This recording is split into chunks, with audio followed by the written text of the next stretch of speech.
राहुल एक होनहार लड़का था। वो अपने गांव का एक लौता व्यक्ति था जिसने आईआईटी पास की थी। बहुत मेहनत करने के बाद उसे दिल्ली की एक बहुत बड़ी कंपनी में नौकरी लगी थी। वो वहां पूरी शिद्दत से काम करता था और आगे बढ़ने का कोई मौका अपने हाथ से जाने नहीं देता। तभी एक शाम वो अपना काम निपटा के निकलने ही वाला था कि उसे उसके बॉस का मैसेज आया। राहुल, आज रात ही तुम्हें लोहगढ़ निकलना होगा। वहां हमारे क्लाइंट साइट विजिट के लिए आ रहे हैं। जिस पर राहुल खुशी खुशी तैयार हो जाता है। लोहगढ़ बहुत सुंदर गांव था, चारों तरफ हरियाली से घिरा हुआ। वहां रियल एस्टेट ग्रोथ का काफी स्कोप था, पर कुछ कारणवश वहां ज्यादा लोग रहना पसंद नहीं करते थे। लगभग सारे गांव वाले गांव के बॉर्डर पर ही बसे हुए थे। वो दिन में गांव में काम और खेती करते और रात को 7 बजे के पहले गांव से निकल जाते, जिस वजह से गांव में शायद ही कोई होटल या लॉज की सुविधा थी। वहां कुछ छोटे मोटे लॉज थे और उनके बारे में ज्यादा लोगों को पता नहीं था। राहुल बुकिंग के लिए make our trip website check कर रहा था, पर बहुत देर ढूंढने पर भी उसे कोई होटल नहीं मिला। इसे देख वो थोड़ा परेशान हो जाता है। लोहगढ़ में तो एक भी होटल या लॉज नहीं है। अगर ऐसा हुआ तो मैं रात कहां बिताऊंगा? वो इस टेंशन में सोच ही रहा था कि अचानक उसके फोन पर एक नोटिफिकेशन आता है। Book a stay in Lohgarh, clean and hygienic cottages available, book soon, very few cottages are remaining, click on the link. ये मैसेज पढ़ राहुल थोड़ा चौंक जाता है। इन्हें कैसे पता चला कि मैं लोहगढ़ में होटल ढूंढ रहा हूं? किसी ने सच ही कहा है, इंटरनेट हमारी सारी बातें सुनता है। वो इस बारे में सोच ही रहा था कि तभी उसे एक दूसरा मैसेज आता है। Book a stay in Lohgarh, clean and hygienic cottages available, only one cottage is remaining, hurry up. अरे, एक ही होटल बचा है, जल्दी से इसे बुक कर लेता हूं, नहीं तो रात गाड़ी में ही गुजारनी पड़ेगी। राहुल जल्दी से वो कॉटेज बुक कर लेता है। दिल्ली से लोहगढ़ 4 से 5 घंटे की दूरी पर है। जैसे जैसे राहुल उस गांव के करीब पहुंच रहा था, वैसे वैसे रास्ता और भी संकरा और बदतर होता जा रहा था, जिस वजह से राहुल काफी थक गया था। तभी अचानक एक जोर की आवाज आती है। वो आवाज राहुल को झकझोर कर रख देती है। राहुल हड़बड़ी में कार से बाहर उतरता है और देखता है उसकी कार का सामने का टायर रास्ते के नोकीले पत्थरों की वजह से पंचर हो गया था। अरे यार, पहले ही आफत कुछ कम थी, जो अब ये भी होना था। गाड़ी में स्टेपनी भी नहीं है। अब इतनी रात को ये पंचर वाले को कहां ढूंढूं? राहुल एक टॉर्च लेता है और गराज ढूंढने निकल पड़ता है। ढूंढते ढूंढते वो आखिरकार एक छोटे से गराज के पास पहुंच जाता है। आप कहाँ जा रहे हैं? लोहगढ़ में एक केटू कॉटेज है, वहां पे। केटू कॉटेज? ये नाम तो पहली बार सुन रहा हूँ। शायद कोई नया होटल खुला हो। वैसे यहाँ पर ज्यादा होटल या लॉज नहीं है। ऐसा क्यों? पता नहीं साहब। कोई नहीं, एक बार हमारा प्रोजेक्ट यहां बन गया तो फिर टूरिस्ट और लोगों की कोई कमी नहीं रहेगी आपके गांव में। टायर लग चुका था। राहुल ने गाड़ी स्टार्ट की और वहां से चला गया। कार की आवाज से गराज मालिक बाहर आया। कौन था? कोई साहब थे जिनको लोहगढ़ वाले किसी केटू कॉटेज में जाना था। तुमने उन्हें रोका क्यों नहीं? केटू लॉज का नाम सुनते ही उसके चेहरे का रंग उड़ गया। राहुल जीपीएस मैप के सहारे किसी तरह लोहगढ़ पहुंच जाता है। लोहगढ़ एक छोटा सा गांव था। रास्ते में उसे कुछ घर दिखे, पर वो सब खाली थे। धीरे धीरे रास्ते से घर कम होने लगे। रात का अंधेरा बहुत गहरा हो चुका था और हवाएं भी थोड़ी तेज चल रही थी। तभी ये क्या था? राहुल सहम जाता है। उस चीख ने राहुल को थोड़ा डरा दिया था।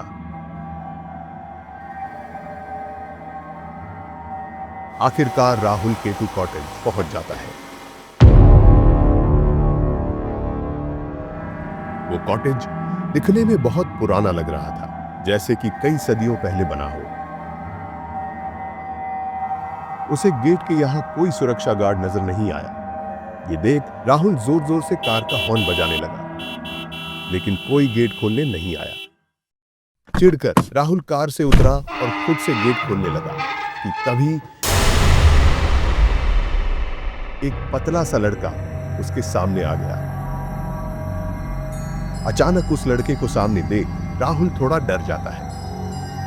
वो लड़का एक सूखी हुई टहनी की तरह दिख रहा था, जैसे कि किसी ने उसके शरीर से सारा खून खींच लिया हो। सॉरी सर, नींद लग गई थी। इतनी रात को यहाँ कोई नहीं आता ना, इसलिए। उसने गेट खोला और राहुल ने कार अंदर पार्क कर दी।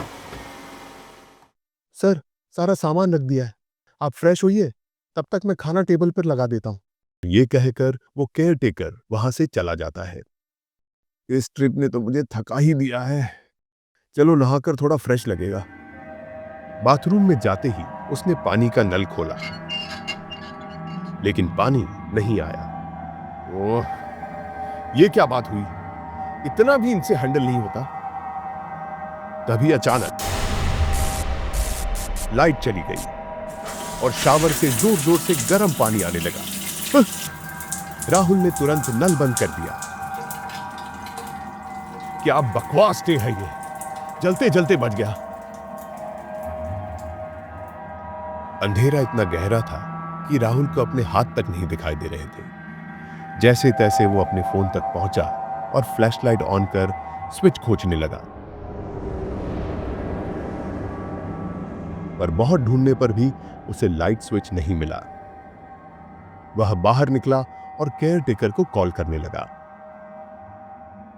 पर उसे इस बात की भनक भी नहीं थी कि कोई उस पर नजर बनाए हुए था। सामने से केयर टेकर का जवाब ना आने से वो और भी तिलमिला गया।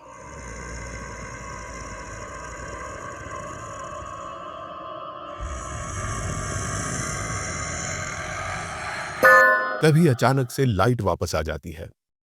राहुल एक राहत की सांस लेता है। राहुल को जोर की भूख लगी थी। डाइनिंग टेबल पर खाना सजा देखकर उसके चेहरे पर खुशी आ गई। आज मेनू में उसका पसंदीदा चिकन बना था। वह जल्दी से प्लेट उठाता है और खुद को खाना परोसने बढ़ता है, लेकिन जैसे ही वो करीब जाता है उसकी सांस अटक जाती है। चिकन की जगह प्लेट में खून से सना हुआ कच्चा मांस पड़ा था। ये देख राहुल सहम जाता है। डर के मारे वो केयरटेकर को चिल्ला के आवाज लगाता है, पर केयरटेकर का कोई नामो निशान नहीं था। वो तुरंत कस्टमर केयर को कॉल करता है। नमस्ते, मैं आपकी क्या मदद कर सकता हूं? मैं राहुल बात कर रहा हूं और मैं यहाँ K2 कॉटेज में स्टे कर रहा हूं। यहाँ कुछ अजीब हो रहा है, पानी नहीं आता, लाइट चली जाती है और इस बार तो इन्होंने हद ही कर दी। खाने में मुझे कच्चा मांस परोस दिया है। कुछ देर तक वो कस्टमर केयर रिप्रेजेंटेटिव शांत रहा और फिर बहुत ही धीमी आवाज में उसने कहा, ये कॉटेज बहुत पुराना है, कभी कभी ऐसी चीजें हो जाती हैं। आपको वहां इसकी आदत डालनी होगी। आदत डालनी होगी? क्या मतलब है आदत डालनी होगी? मैं सिर्फ आज रात के लिए यहां हूं। तभी वो रिप्रेजेंटेटिव कॉल कट कर देता है। ये देख राहुल अब गुस्से से लाल पीला हो गया था। एक बार हमारा प्रोजेक्ट आने दो, फिर कोई कुत्ता भी नहीं आएगा तुम्हारे इस बकवास कॉटेज में।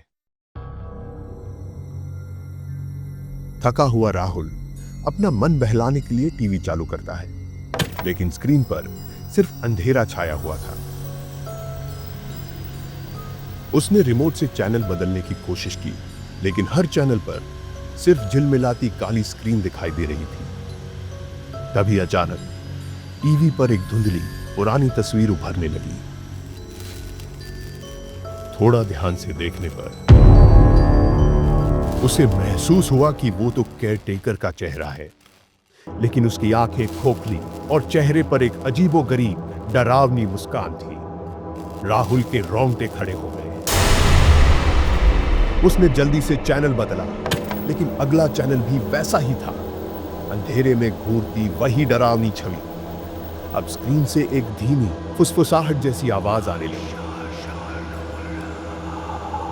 राहुल ने हड़बड़ाहट में टीवी बंद कर दिया, लेकिन टीवी खुद ब खुद फिर से ऑन हो गया। स्क्रीन पर अब केवल 2 लाल चमकती आंखें दिखाई दे रही थी। राहुल के हाथ पैर ठंडे पड़ गए। उसने डर के मारे रिमोट फेंका और वो अपने कमरे में भाग गया। कमरे में जाते ही उसने दरवाजा बंद कर लिया। अब राहुल डर के मारे कांप रहा था। तभी उसे महसूस हुआ कि उसके कमरे में ठंड काफी बढ़ गई थी। उसे कुछ भी समझ नहीं आ रहा था कि उसके साथ ये क्या हो रहा था। उसने जल्दी से अपना फोन निकाला और बॉस को कॉल लगाया। बॉस फोन क्यों नहीं उठा रहे?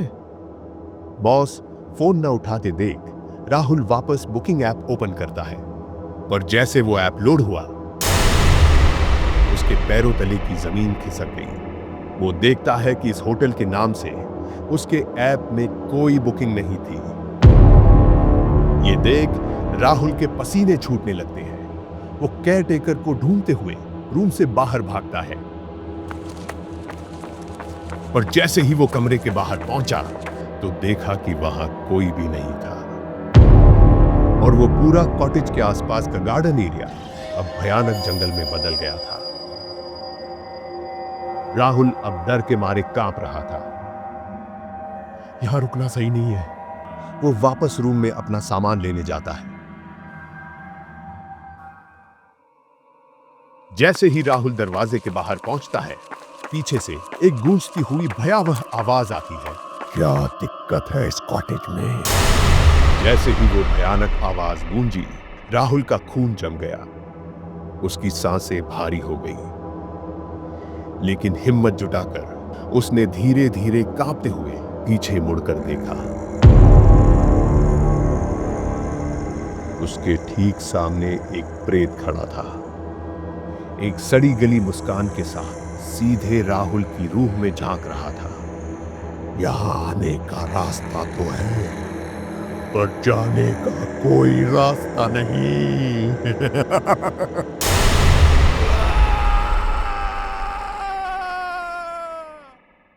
अगर आपको ये कहानी पसंद है तो हॉरर वेडनेसडे को लाइक, शेयर और सब्सक्राइब जरूर करें।